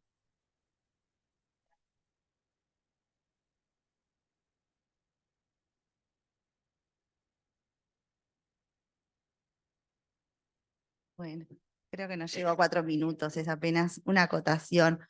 No, quería resaltar, digo, dentro de esto de los cambios sociales, culturales, los cambios tecnológicos, ¿no? La vertiginosidad de la tecnología. Digo que cuando llegan los padres, digo, ¿no? En estos casos, digo, por ejemplo, de la viñeta clínica, y no, capaz que mostrar como una pincelada también de lo que es la clínica con niños, cómo esto, digo, en un momento en el trabajo hablábamos del buffet discursivo, ¿no?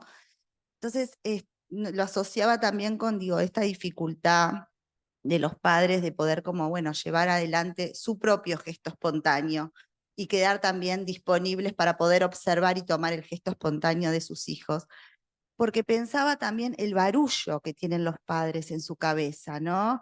Entonces ahí se me viene mucho también la tecnología, porque digo, son ambientes hoy en día empantallados absolutamente, todos, entonces los padres muchas veces vienen como, y se cuela también en el consultorio todo el tiempo, digo, padres que mandan videos porque vieron en TikTok a fulano de tal, o a la psicopedagoga de no sé dónde, de no, digo, que dice lo que hay que hacer o que recomienda tal cosa. Entonces, pensaba en esto, digo, cómo también dentro de estos cambios sociales, culturales, la parentalidad también se ve atravesada por todo esto, digo, de los buffets discursivos tecnológicos, Instagram, TikTok, etcétera, que realmente provocan como una cosa de estar abrumados, ¿no? Digo, de muchas, atravesados por muchos discursos que nos llegan también al consultorio, digo, no solo a través de la clínica, del momento de hacer entrevistas con padres,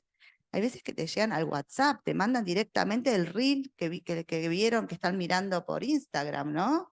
Entonces vos recibís digo, un WhatsApp de un padre, una madre, chau, es el reel directamente, acá, mirá lo que estoy mirando, ¿no?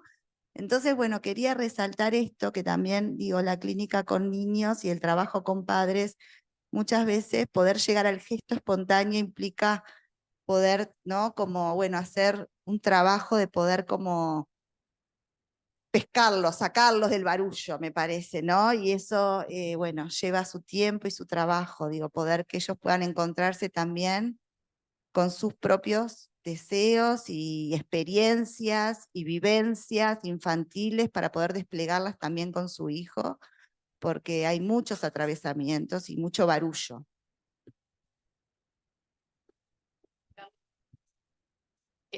Pescarlos del barullo, me gustó eso. Para Jimena Malmiel. Ah, está Marina en el chat, perdón. Después te doy. Marina Alman, ¿estás por ahí? Estoy. Bien. Bueno, primero felicitar al laboratorio.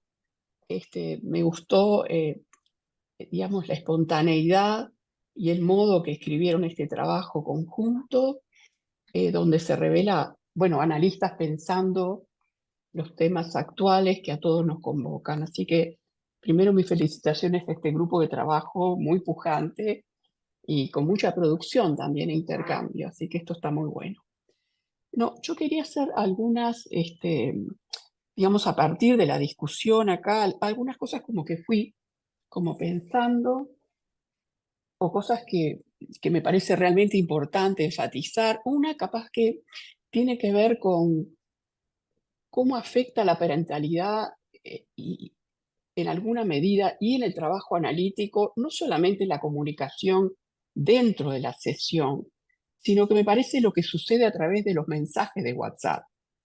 Hay una sesión con el paciente y luego está lo que uno observa, lo que uno ve, es que los padres están constantemente dando mensajes e intercambios a los analistas a través del WhatsApp. Es decir, que el espacio analítico no es solamente dentro de la sesión, no son solamente las entrevistas que podamos tener con los padres. Aparece algo nuevo a través de la tecnología y que produce muchos efectos en los analistas y en los padres. Entonces me parece que esto es un fenómeno que se agrega y que me parece que tiene que ver con esto de lo sociocultural, de lo actual y de las tecnologías, cómo inciden en nuestro trabajo. Es realmente increíble los cambios y los efectos que esto nos produce. Y otra cosa es tratar, ahora ya adentro de la sesión de lo que mostraron, también me quedé como con ganas de ver más de juego digamos, de la niña, es decir, como que dónde podemos ver el self, el sí mismo, el pacientito, no solamente a través de los ojos de los padres. Y me parece que esto es un punto también importante, para donde siempre nos tenemos como que rescatar dentro de la sesión dónde está el niño con el cual trabajamos, dónde lo descubrimos fundamentalmente y qué lugar va teniendo.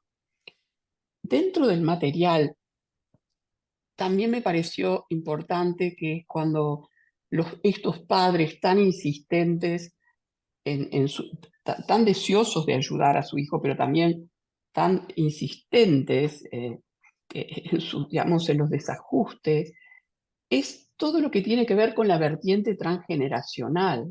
Es decir, ¿qué relación tiene esta madre con su propia madre que le hace decir las cosas que dice, que le hace dar el lugar al amamantar hasta, digamos, hasta casi los 2 años, y cuántas dificultades tiene el desprendimiento? Me parece que ahí, en el espacio analítico, cabe la posibilidad de abrir hacia esa historia de esa madre con su propia madre en algún momento para poder dejarla a ella que se pueda desprender y entender algo de lo que le sucede en el aquí y ahora con su hijo, ¿no? Me parece que esto también es un punto que me parece importante para pensarlo en la complejidad justamente de cómo se van introduciendo los distintos cortes, las distintas separaciones generacionales, llamemos así. Y el otro punto que me pensé en relación cuando estaban ustedes comentando es cómo vamos viendo la complejidad de los procesos de separación y las enormes dificultades que empiezan desde el destete y la dificultad en esa complejidad en que lo tercero cuesta incluirlo. Creo que como dijo Sandra, faltan como todos los pasos intermedios para ayudar a esta madre a que pueda, bueno, cómo puede ir trabajando ese proceso de separación que en este momento fundamentalmente se daría a través de, digamos, del destete, el destete que aún no se logró o que no está, y que surge donde ahí sí podemos ver hasta a Juana, que es cuando ella empieza a morder. Me parece que en lugar de la agresividad, del morder, del sadismo oral, nos está hablando de la función positiva de este morder y en qué medida esto puede ser vista también como por los padres, porque es como que la niña está trayendo también su necesidad de, bueno, capaz que de separarse a través de la hostilidad. No sé, tiene muchas vertientes para ser analizados y entendidos. Y me parece que acá, bueno, nos está mostrando toda esa complejidad que se va dando a través de ese destete no logrado, y también la complejidad de lo que surge en el vínculo entre estos padres y esta Juana, de lo que está permitido y lo que está prohibido. ¿Qué es lo permitido y prohibido en esa relación? ¿No? Lo que se permite a través de las palabras y lo que se permite o prohíbe a través de del juego, de los actos. Me parece que acá hay dos mundos simultáneos que hay que poder también como pensar cómo se transitan dentro de la sesión. Bueno, nada más que en algunos comentarios para compartir gracias. y desde ya mis felicitaciones. Gracias, Marina. Le damos la palabra a María, a Jackie, perdón. Te estaba mirando. Bueno, es bauticé compañera del a laboratorio, María María. Jackie. A María Jackie. A María Jacqueline María Hirschfeld. Jacqueline me llamo ahora.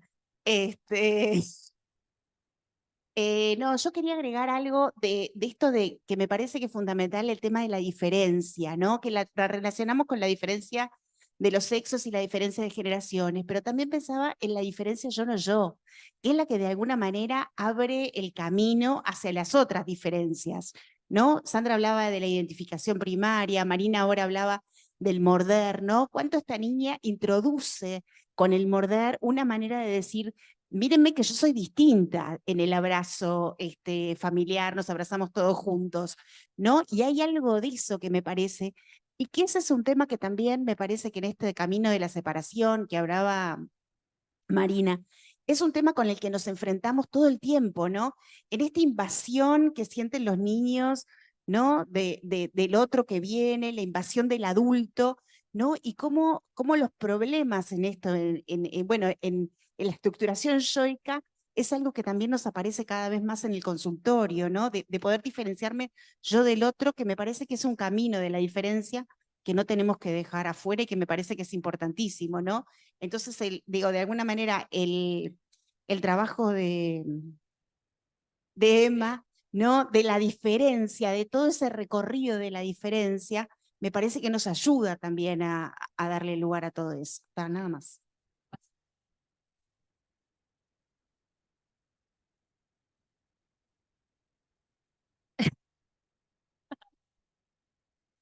Bueno, retomo algunas ideas que se fueron planteando acá. Estoy pensando en el trabajo con las funciones, en las funciones parentales, el trabajo de Emma, la función diferenciadora, como algo necesario. Me acordé de algo que decían de cómo, por ejemplo, también con el barullo que decía Patti Singer, cómo los padres, con esto de los WhatsApp, también, a ver, se entrometen. Esto seguro que no le pasaba a Klein, para nada, pero sí nos pasa y me parece importantísimo que lo podamos pensar, porque de alguna manera son nuevos dispositivos, nuevos objetos culturales que tienen efectos en los análisis de niños y bueno, y el trabajo con padres, ¿no? Esto que te mandan por WhatsApp, ¿y qué hacemos con eso? Me parece interesantísimo poder pensarlo.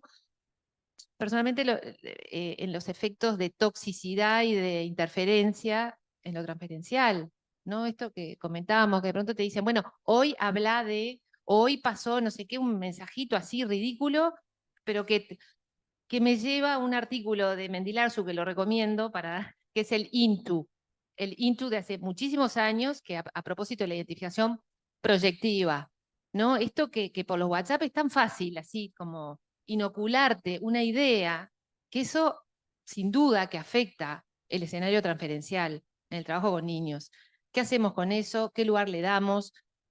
Muchas veces los padres hoy a falta de, o con tanto barullo de pantallas y trabajo y etcétera, y podcast y no sé cuánto, vienen en actitud de que, en fin, no de pensamiento, no de aprovechar a pensar algo distinto, sino de inocularte lo que ellos piensan que es lo que hay que hacer y bueno, cómo esto nos afecta y en fin, se nos infiltra en nuestro trabajo. Gracias. Gracias, Jimena. Antes está Ana Rumi y después Ilana. Ana, estás en el chat y después Emma.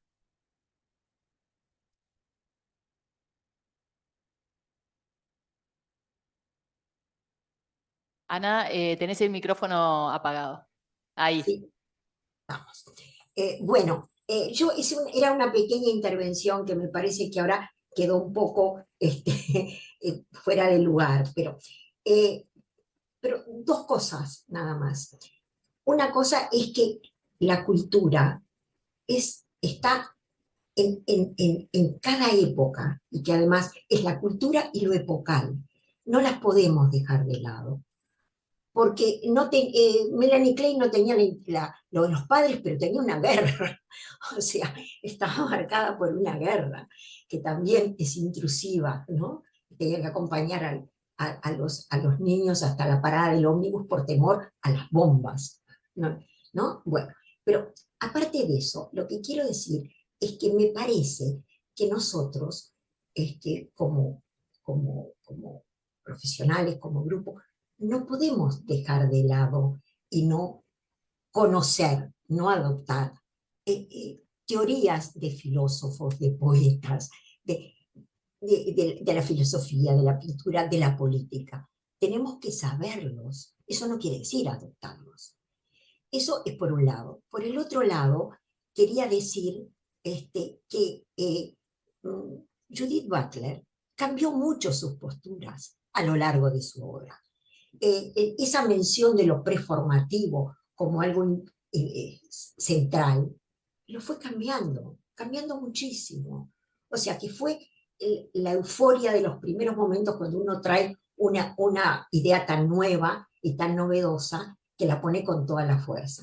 Y tal vez fue tomada por alguna psicoanalista y filósofa que le siguió, pero ella lo cambió.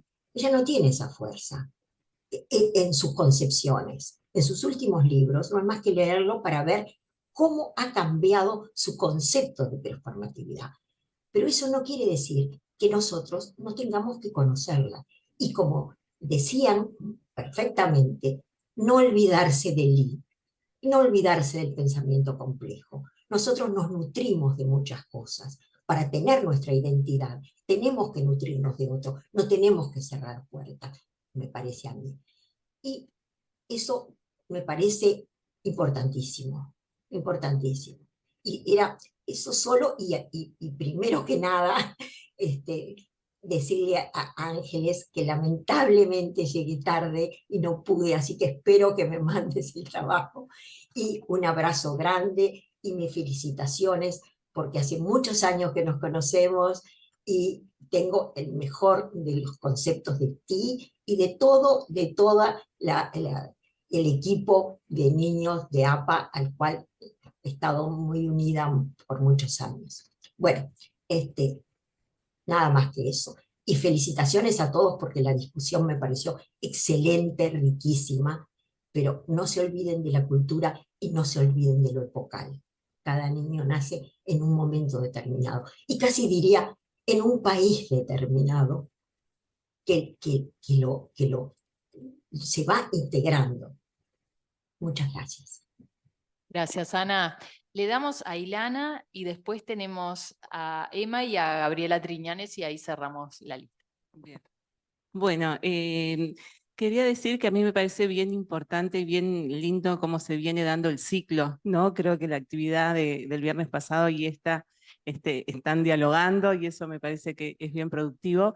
Y yo quería hacer un aporte, no a lo conceptual, que me parece que se está debatiendo y mucho, y creo que todavía se puede seguir debatiendo, sino al lugar o al espacio analítico como último refugio para la singularidad y para la complejidad también de los padres, ¿no? Pensando en parentalidades. Y voy a hacer una pequeñísima viñeta clínica donde yo recuerdo un papá que en un momento me dice, ¿no? El niño era un niño que pegaba, que peleaba, que tenía grandes dificultades en los colegios, y él en un momento me dice, lo que pasa es que yo soy incondicional a mi hijo. A lo que yo le pregunto por qué y qué significa para él ser incondicional. A partir de eso, ahí sale algo muy interesante, donde estos discursos, quizá lo tendría que haber dicho antes, me parece que más que mandatos, muchas veces arropan cosas muy singulares que quedan como banalizadas en el discurso. Bueno, los padres hoy les damos todo a los hijos. Este papá, cuando empezamos a ver el enojo grande que tenía con este hijo y las ganas de matarlo que tenía. Entonces él decía, tengo que ser incondicional porque tenía que apretar al máximo eso, ¿no? Donde había algo muy mortífero que después era interesante porque tenía que ver con sus propios padres, era gente que viajaba, sus padres, él dijo de no viajar por su trabajo, por su hijo, pero después el odio que le daba todo eso. Pero fue muy interesante porque bajo un discurso aparentemente epocal estaba lo singular, ¿no? Y fue poder ver eso, pero aparte restituirlo en su lugar de padre, a pesar de eso. Poder, ¿no? Hacer, ¿no? Trabajar las ambivalencias que siempre se tienen con los hijos y las contradicciones que tenemos. Entonces yo creo que nuestro trabajo como padres, como padres también y como analistas, es ayudar a encontrar la singularidad en cada discurso de los padres y sobre todo ayudarlos a restituir de manera singular esa función parental. Que en esto del embarullo, ¿no? ¿Es embarullo o es me arropo de cosas porque qué pasa si quedo desnudo, ¿no? Frente a mis cosas. Entonces, poder trabajar y darle ese espacio, me parece que sigue siendo nuestra función con los padres. Y bueno, tenía alguna cosa más, pero en principio sería eso. Gracias, Ilana. Le pasamos a Emma y pidió también Ángeles, así que la incluyo. Ángeles, en un chiquitito ya te damos. Sí, Gabriela, yo, sí, sí. disculpen que quiero volver un poco sobre lo mismo, porque quiero dejar un poco planteado como un desafío que tenemos todos, justamente de cómo integrar o cómo visitar estas teorías de género, que me parece que es fundamental que lo hagamos. Decía recién Ana María que Butler ha ido cambiando su pensamiento, es cierto, pero también creo que a mí me parece una autora súper interesante, que me movió la cabeza, que me hizo pensar mucho, pero que también me llevó a un punto en el que es importante ver una postura epistemológica muy distinta de la del psicoanálisis. Y eso es importante reconocerlo, ¿no? Sí, que es importante reconocer que es una postura muy distinta a la del psicoanálisis y que si bien podemos hacer intentos de integración, hay puntos de desencuentro. Por ejemplo, yo creo que cuando hablamos de discurso, a veces los psicoanalistas sentimos que estamos hablando que tiene que ver con el discurso tal cual nosotros lo entendemos, con un discurso que tiene una dimensión inconsciente y con el lenguaje tal cual lo entendemos los psicoanalistas. Pero yo creo que el discurso de Butler como performativo es que el discurso construye la realidad. Ella parte de un pensamiento pragmático, de una cultura americana, cognitiva. Entonces, bueno, no hay dimensión inconsciente. Es como que los hechos culturales arman el género, ¿no? No tiene que ver con, tal cual lo pensamos nosotros, como atravesado, vamos a decir, por la intersubjetividad, las identificaciones, como que se va armando desde ese lugar. Entonces, bueno, me parece que son cosas que tenemos que estudiar, que tenemos que debatir, y nada, ver qué puntos de encuentro hay y qué puntos irreconciliables, como pasa en, bueno, soy la primera en entender el pensamiento complejo y la unión de las distintas disciplinas o el pensar interdisciplinario es fundamental, pero también pudiendo discriminar, ¿no? Va para atrás para Gabriela, mientras esto da para seguir miles, pero viste que Ana ahora también decía y suscribo los recorridos de Butler y sus transformaciones, lo que queda y lo que cambia. Ella tomó muchísimo a Laplanche, por ejemplo, en este artículo inaugural del sexo, el género y lo sexual, entonces no estaría tan segura de que no incluye también aspectos inconscientes en esa transmisión sin original que es la performatividad. Pero bueno, es un temún y por eso también con la comisión científica estamos trabajando a fondo esto para el Congreso, porque queremos alborotar con eso. Gabriela.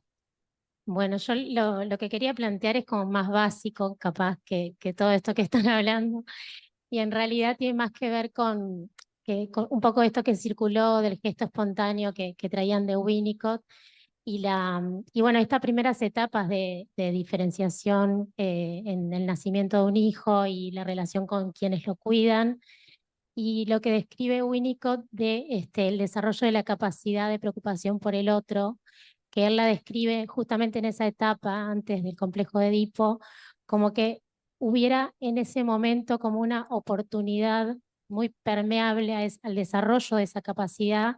Él no dice que se desarrolla solo en ese momento, pero sí que hay algo que se gesta en la relación de quien cuida al bebé en ese momento, en esos primeros encuentros y desencuentros con quien cuida a ese ese ser en ciernes.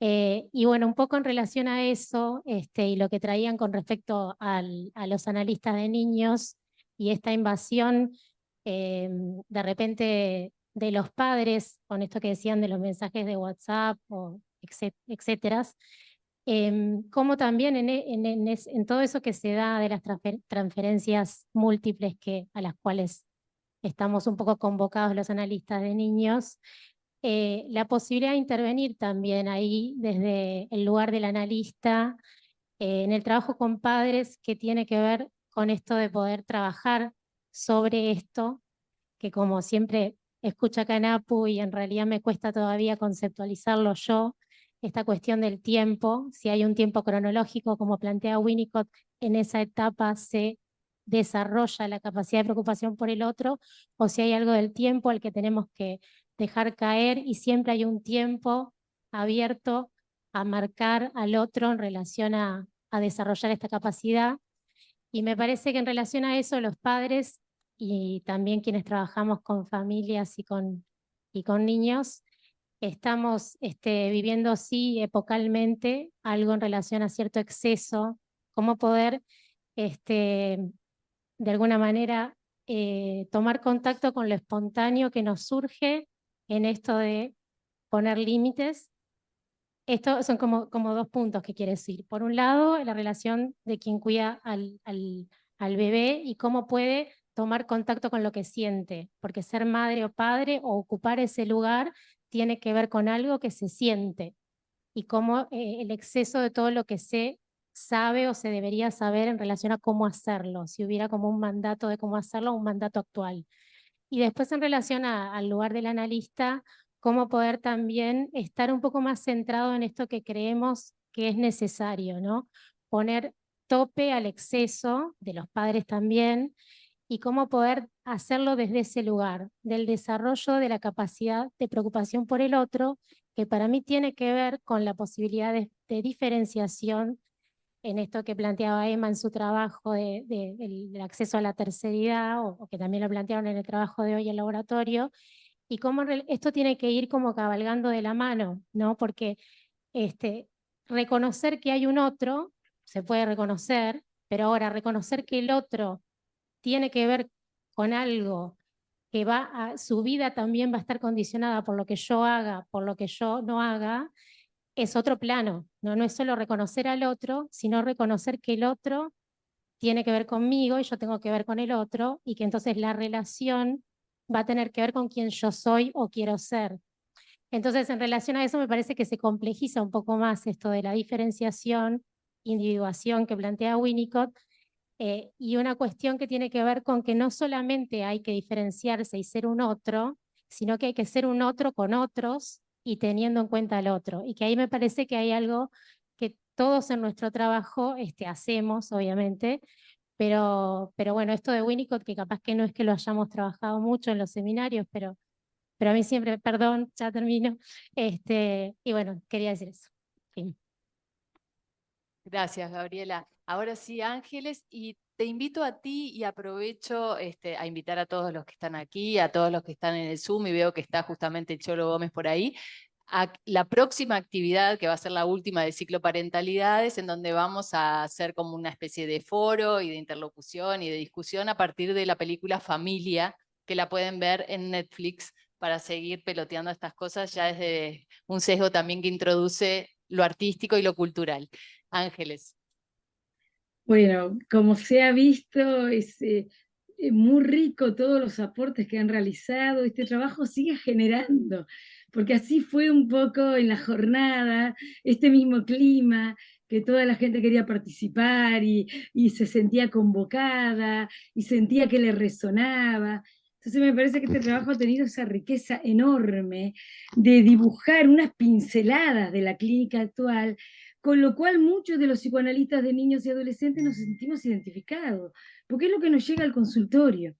Y el psicoanálisis tiene que poder ir dando respuesta a lo que se genera en la actualidad.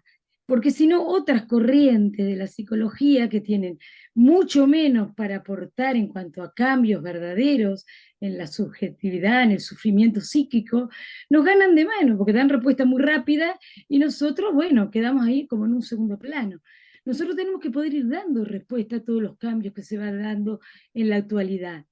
En este sentido, me parece que el ciclo de parentalidades que ustedes han generado está en esa línea de combinarnos a pensar qué está pasando. Yo a veces tengo la sensación que la cultura y el mundo cambian en progresión geométrica, en índice exponencial, y que los humanos cambiamos en progresión aritmética. Entonces, claro, ahí parece que los cambios del mundo se nos vienen un poco encima porque son muchos en muy poco tiempo, como ha pasado con la tecnología, como decía Marina, como los padres se nos meten a través de los mensajitos de WhatsApp, sugiriendo cosas, condicionándonos en la escucha. Eso era impensable hace 20 años atrás.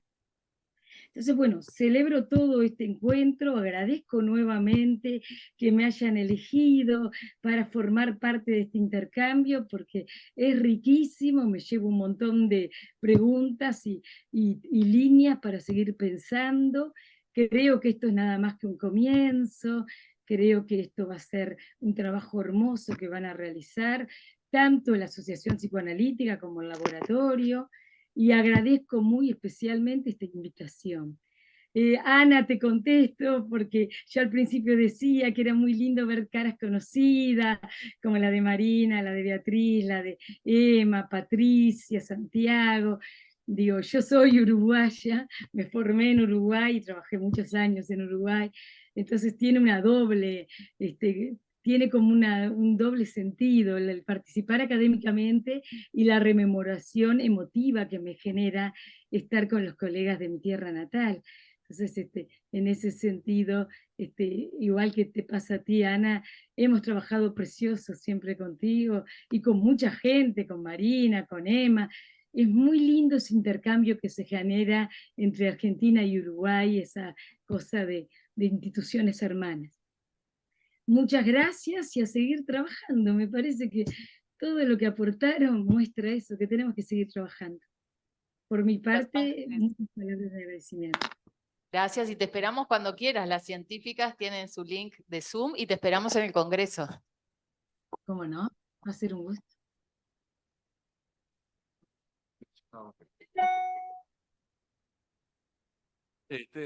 Ya estamos terminando y este es un trabajo que se puede leer de distintos ángulos y cada uno tendrá su preferencia. Quiero decir una pequeña cosa porque fue una reflexión que hicimos en el laboratorio. Primero esto de la cultura, ¿no?